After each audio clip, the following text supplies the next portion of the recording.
Welcome to the Abrams Dicta YouTube channel. Subscribe today and join me, David Abrams, as I explore the world on my Italian scooter and talk about life, law, art, and any other subject that catches my interest. Also, please check out my blog at abramsdicta.com. Although I'm a licensed attorney, nothing here should be taken as legal advice or counsel. If you're looking to contact me professionally, please go to my website, www.dhabramslaw.com. Well, welcome back to another episode of Abrams Dicta, where we talk about life, law, and art while riding a scooter around the lovely streets of Tallahassee. Yet again, we have another beautiful day in sunny Florida and in Tallahassee here. And I thought today might be a fun day to talk about movies. You know, I haven't really talked much about art in this moto vlog. I do it on my webpage quite a bit, but not much here. And I thought it would be appropriate. I'm riding my scooter to the All Saints Theater, which is located in downtown Tallahassee. It's about a 10-minute ride for us from where we're at to right now. And it's housed in an old Amtrak station, an old train station. So we've got this really great little independent movie theater that's in an old train station, and they show movies that Hollywood doesn't really show. I mean, they're the they're documentaries, they're independent films and things like that. Those are the movies that I really like. I don't tend to watch a whole lot of what Hollywood puts out. I do look at the movie listing every week, but it looks to me like they produce a lot of the same movies over and over again, the same plot lines, and a lot of the Hollywood films to me these days, they rely a lot more on special effects than they do on stories. And I like stories. I'm drawn to stories. Stories to me are where it's at. It's what I like about the law. It's what I like about art. It's what I want in my movies. I think stories are great, you know. And I don't feel like Hollywood delivers a lot of great stories anymore. You know, I mean, there are exceptions that I'm not saying I don't like any Hollywood movies, and I'm not saying that if you like, if that's what you like, that there's anything wrong with it. It's just not what I'm attracted to. I like a lot of these independent films, and I like documentaries. I like things that educate me and kind of feed my mind.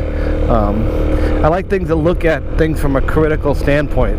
I don't like film, especially with documentaries. I don't like things that are kind of constructed to lead you to a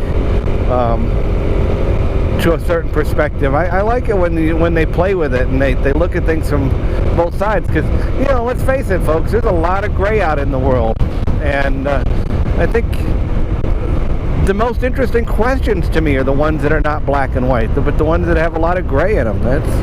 That's where the interesting stuff happens. So anyhow, I'm going down to see this film. I guess it's an Israeli film. I don't know much about it. My wife wants me to meet her down there, so she gets to pick sometimes, and that's fine. And sometimes when she picks, I actually find that she picks films that I really like. She picked a film a couple years ago that we watched on Netflix called Bill Cunningham's New York. And if you can watch this film, I really loved this film. I thought it was a great film, and I would really recommend it. And it wasn't something that I would have ever watched on my own. And it was her turn to pick, and we were looking for something to watch that night, and she said she wanted to see this film called Bill Cunningham, New York, and it was about a guy named Bill Cunningham who's a fashion photographer for the New York Times. And I'm not really like into high fashion or anything like that. It's not really my thing. But Bill Cunningham was such an interesting person and such a neat character, and I was really struck by the kindness and his passion for fashion that came across in this film. he's a little eccentric.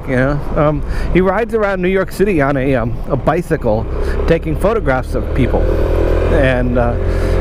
so he's a street photographer. So he's very into street fashion. He's not so much into the high dollar stuff. He wants to know what the people on the street are wearing, and I don't know. I was really taken by him, and a lot of the people that were in his documentary were really fascinating to me. There's a woman in there named Iris Apfel, who I thought was really interesting, and they later made a movie about her called Iris. So if you get a chance to watch that one, I thought that was a really good film too. And I will tell you an interesting story about Bill Cunningham. Was about a year ago. My nephew is attending City University of New York School of Law, and that's where I went to school. So I'm really proud that he was going to my alma mater. But anyhow, right before he started school, he had really never been to New York City, so I took him to New York City to kind of show him around, and I wanted to let him see the law school and let him get oriented before he had to come in from school, and I figured it'd be great bonding time for us, which it was. And one of the things that we did when we got to New York was we rented bicycles, and we rode around New York on bicycles.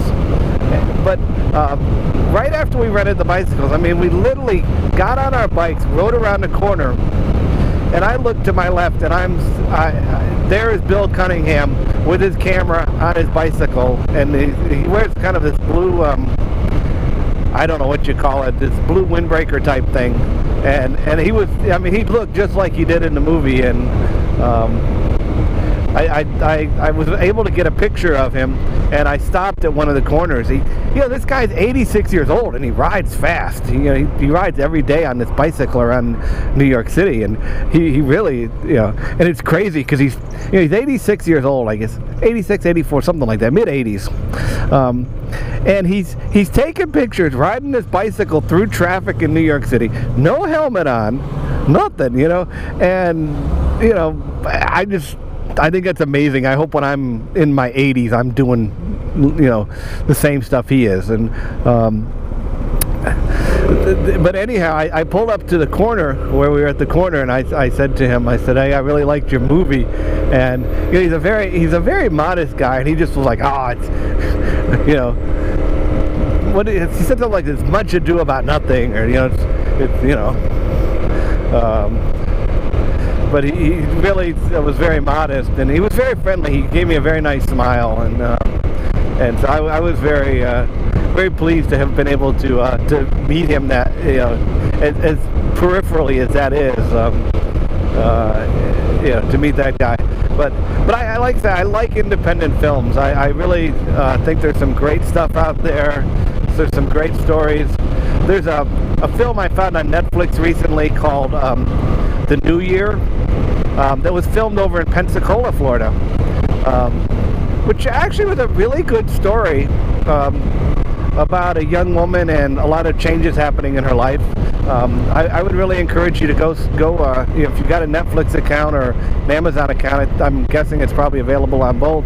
Go watch that film. It's a good film. And it was filmed in Pensacola, and a lot of it takes place inside the Cordova Mall bowling lanes, which I lived in Pensacola during my high school years, and remember going to Cordova Lanes bowling. I've been there many times, and it was kind of fun to see the old bowling alley in a movie. So that's another independent film that I really liked. Let's see, what other films have I seen that I really really enjoy?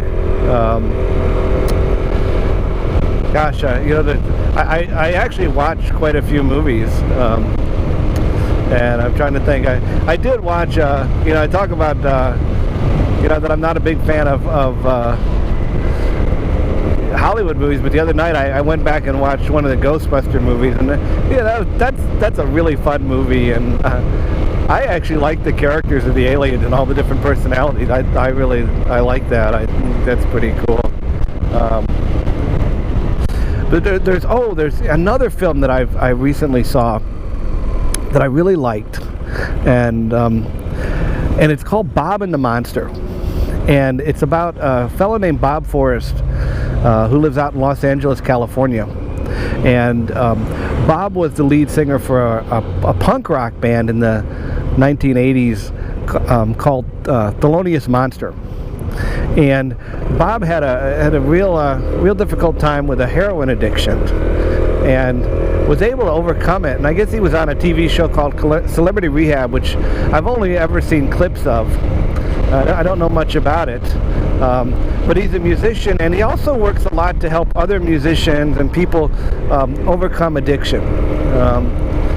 And he's really, developed into this beautiful person, and his story to me is really a compelling story. And the music in the movie is all music that he wrote and performed, and I actually got his album, and it's kind of this bare bones album. It's not much more than him and a guitar, and it's magic. It's really great. I really encourage you to check out his album and check out that movie. If you want, if you like stories like I do of human beings who struggle with their own imperfections and who find a pathway to redemption, I think those are great stories, and Bob and the Monster is definitely one of those. And I really am glad that I took the time to watch that film. Another favorite of mine, which is not, it's not really an independent film, but I really liked it a lot. And I know the filmmaker is a little controversial, was Woody Allen's Midnight in Paris. That to me is a beautiful film. The photography in it in Paris. I went to Paris right about the time that film came out, and Woody Allen, whatever his personality issues are and things like that, he did a great job of capturing the feel of Paris at that time, and it's a great story. It's just this wonderful story about people's longing that we tend to romanticize other times. If we could just get back to how America was in the 1950s, we'd be great. And we forget that those times had their own challenges too, and that really is the theme of that story. And it's just beautiful. It's a great film, good story, beautiful photography, complex characters. I don't like movies with one-dimensional characters. I want to see good guys with flaws and bad guys with good qualities. I like that, because that's much more reality to me. I don't like one-dimensional characters. We're not one-dimensional creatures, and I have a hard time buying in on something that's the cowboy with the white hat who always saves the day and always has virtue and stuff on his side, and it's simplistic and it's moronic to me. I like the guys that are kind of, and the gals who are kind of tainted, and I think it's great when people who kind of are screw ups sometimes find it within themselves to do the right thing. I think as human beings we need that, and those are, like I said, those are great stories.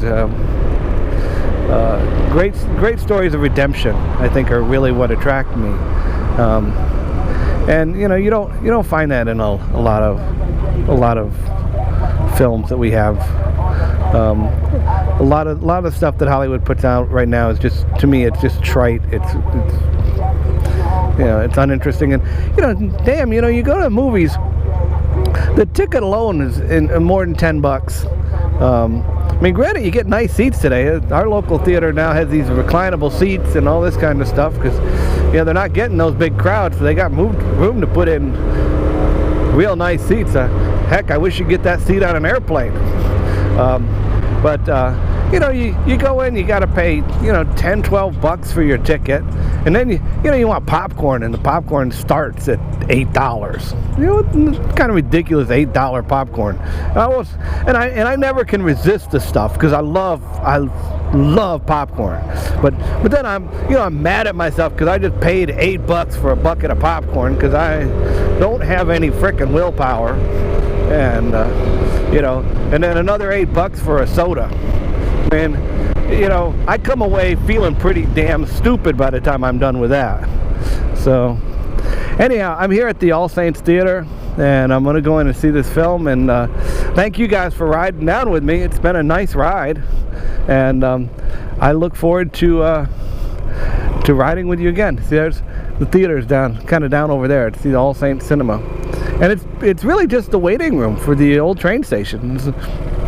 I think they've repurposed our train station here, and then I should point out here, this thing over here behind us here, this is the Dami station. This is an incubator, so young tech businesses they get free office space, and they can get grant money and stuff like that, and it's designed to create tech businesses here in Tallahassee, and it looks like there's some cool stuff coming out of there. Who knows what? Maybe it'll build a great economy here. You never know.